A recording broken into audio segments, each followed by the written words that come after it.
Hello children, welcome back to my talks, and today the topic is packaging of DNA helix. Okay, last class we did the structure of DNA, okay, and in that we studied the double helix structure, okay, where we did the complete, you can say, diameter of the helix, okay. One particular helix 3.4 angstrom, the distance between 0.34 angstrom, all that we did, and the purines, pyrimidines, everything we did. Now this particular DNA is not a small structure. It is dependent upon the number of base pairs which is present, okay, in that DNA structure, and the distance between. The distance between is 0.34 angstrom. The number of base pairs it depends upon.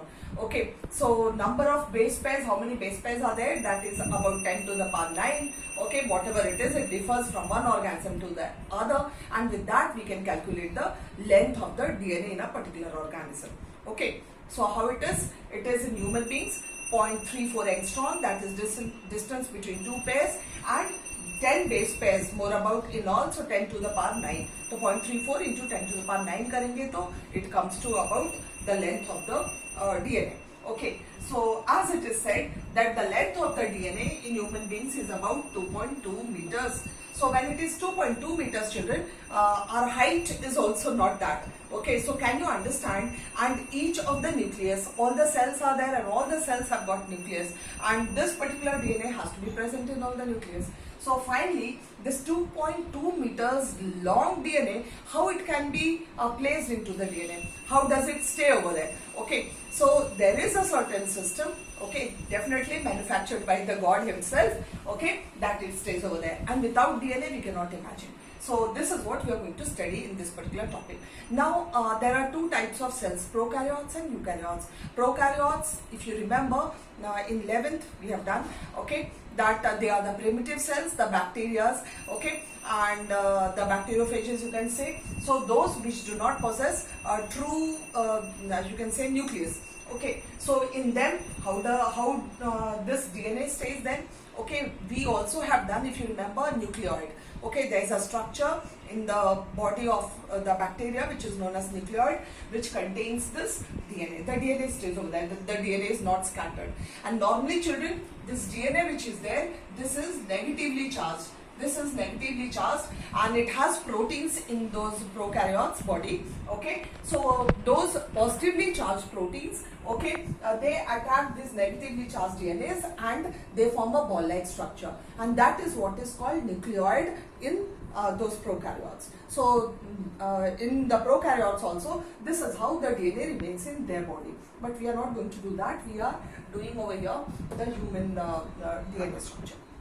So it is in the form of this, you can say, nucleosome structure. The DNA is formed like this. What happens, children? Okay, this is one histone H1 you can say protein band. Okay, and to this is a histone octamer. Okay, normally, as I told you, that DNAs are always negatively charged substances. They are negatively charged. Okay, and the proteins are positively charged with amino acids. So here, this particular octamer, okay, this histone octamer, this protein which is present, this is known as histone. Okay, and this is made up of 8 molecules of it. So it becomes histone octamer. This makes a core of histone octamer, and this DNA is wound around it. Okay, the DNA 2.2 meters DNA is wound around. Wound समझ में आता है? लपेटना. जैसे वो ऊन के गोले को लपेटते हैं ना. Okay, suppose you take one wooden something, a pen. Okay, pen को लेके और हमने wood को, वो particular wool को लपेट लिया. So just like that, this is a ball, और उसके किनारे किनारे पूरा उसके गोल गोल DNA को लपेट दिया. So this is how it is wounded around. Okay, this is how it remains inside the cell.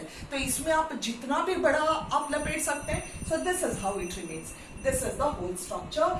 Very, very important from the examination point of view. What you have to do, this, because I didn't have any color, so I just scratched it. So this is a histone octamer. You can make it a round thing. Okay, if you can color it, and this is the, you can say, the band to which it is attached, and finally this is how it remains over there.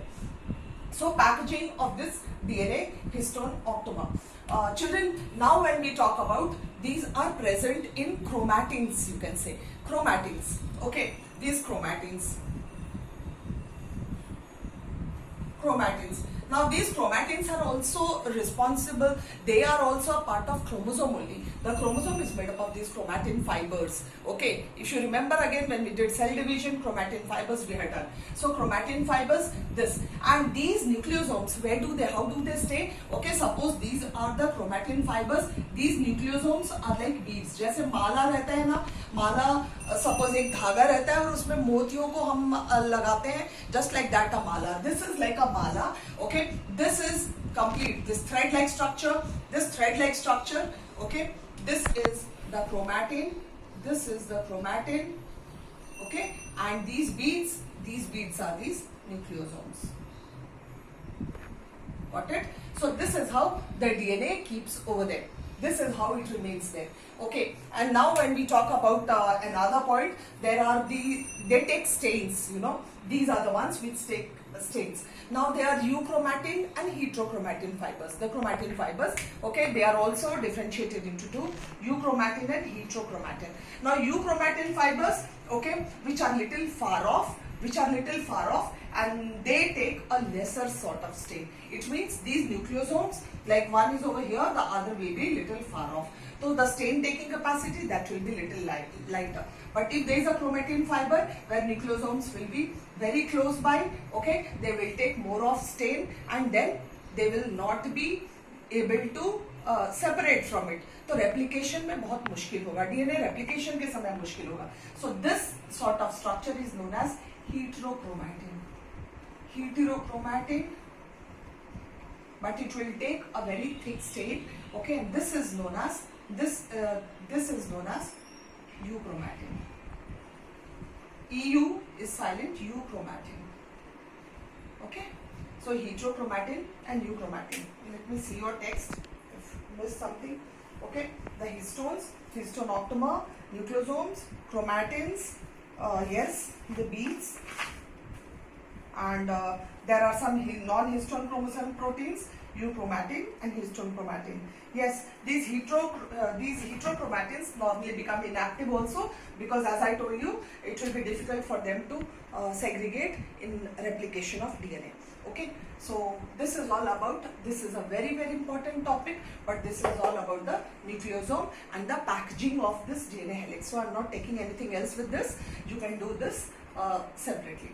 So we end up over here, and then DNA as a genetic material in the third topic. Okay, so again, as it is, share it, like it. Okay, and the newcomers, please subscribe the channel when you see it, and put some comments.